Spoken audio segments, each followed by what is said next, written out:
Joining me is Nationals frontbencher Barnaby Joyce, the former Deputy Prime Minister. Barnaby, really, this is so dangerous. The government wanting super savings invested in the green power that's making electricity a luxury. And then if a future government says, look, this is just terrible, and winds it back, super savings will probably take a hit. That's workers' retirement money. This is investment where we're going to lose either way. Well, you see the involvement of the university Trotskyist politics that now becomes the Labor Party policy. What they're saying is they're going to take your money that you went to work for, you stacked bricks for, you shore sheep for, you sat behind a bank teller and had to deal with customers every day and all the rubbish that they go on with. And they're going to take your money and they're going to put it into their projects. See, because they believe it is their money, not your money in your super fund. They believe it is their money.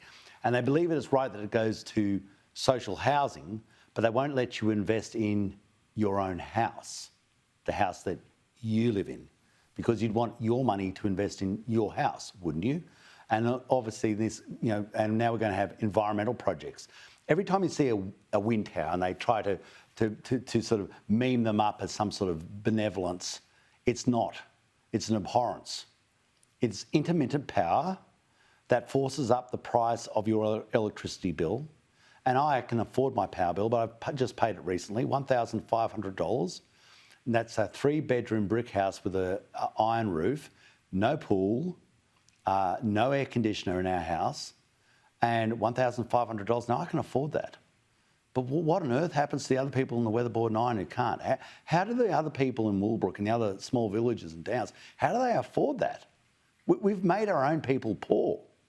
And we've seemed to do it with this dancing, prancing Chris Bowen with his new ties and skin-tight shirts, prancing around the dispatch box, lecturing to Australians as to why it's somehow admirable to be poor. Now, when you want to see what your renewables cost, I'll give you a classic example. One of the great sort of Archangel Gabriel of the renewable industry was Snowy Hydro 2.0. And yeah, I had a part of that at the start because they talked about how this was going to be the great Alexa. $2 to $4 billion they said it would cost. That was an awful lot of money, $2 to $4 billion. But anyway, to go along with the game, we played along. I had my serious misgivings about it. Now there are costings coming through. Let me give viewers, hang on, Barnaby, let me stop you there. Let me give viewers a little bit of context there. When you say they told us, it was your then Prime Minister, Malcolm Turnbull, who said, $2 billion, I'm the renewables Prime Minister, I'm the nation building Prime Minister. It was him that did it, with you having to sit there and eat it up. It was the back of the beer coaster project, and you can see what happens to that. You can see it now.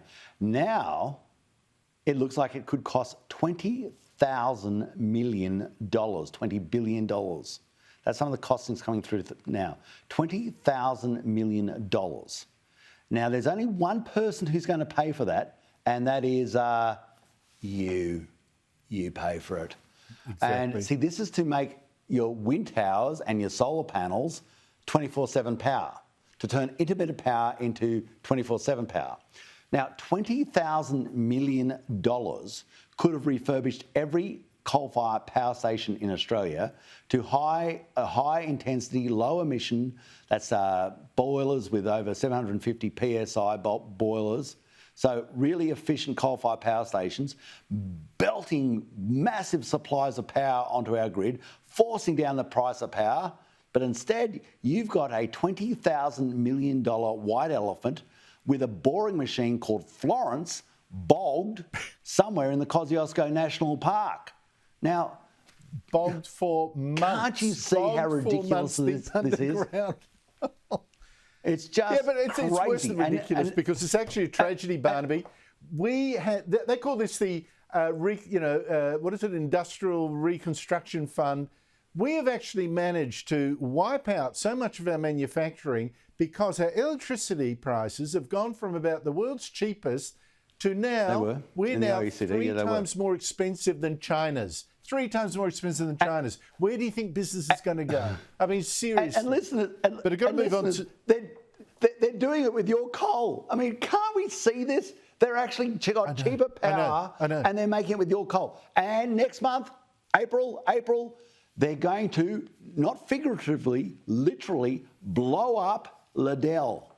Liddell is 500 megawatt units, about 1,000, but it's about 1,200 megawatts at the moment. Waste. That is the same capacity as, you guessed right, Snowy Hydro 2.0.